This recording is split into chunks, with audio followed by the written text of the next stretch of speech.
Hi friends, it's Barry. Let's solve this geometry puzzle together. An annulus is the region between two concentric circles. So the annulus is this bit here, all of this bit.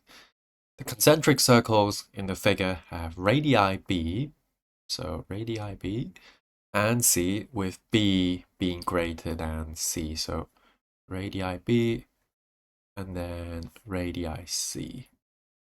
Let OX be a radius of the large circle, and let XZ be tangent to the smaller circle at Z.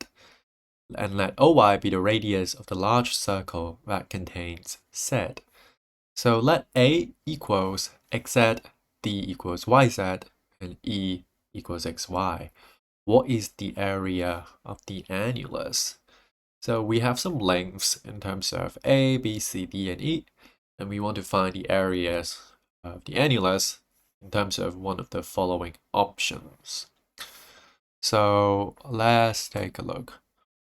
So immediately we can pay attention to OX, which is the radius of the large circle, and the radius of that is B. So the area of the circle, the outer circle, is pi b squared, okay? Pi b squared. And then we focus on OZ, which is the radius of the inner circle, okay?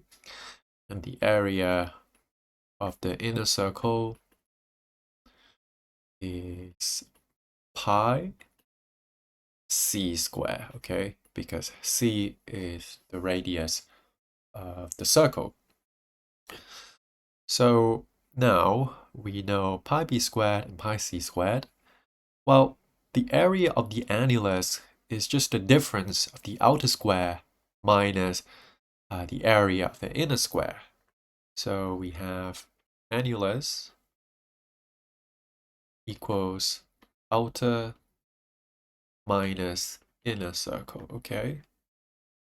And we know the outer circle is pi b squared, and the inner circle is pi c squared. So we have pi b squared minus c squared.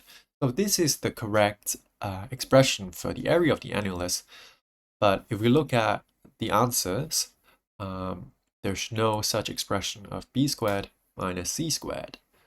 So what we have to do instead is to pay attention to the triangle OZX here, okay?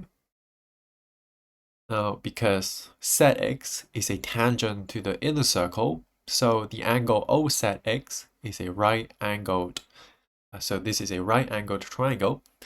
So we've got A and C as the sides and B as the hypotenuse. So we can use the Pythagoras theorem here, right? Which tells us A squared plus C squared equals B squared. And if we rearrange this, we get the following relation, which says B squared minus C squared equals A squared. And you see that this is exactly what we need, because we can replace B squared minus C squared simply as pi A squared. So looking at our answer, we have our answer A, pi A squared, is the area of the annulus. And that's our answer. I hope you learned something new. If you enjoyed this video, please comment, like, and subscribe.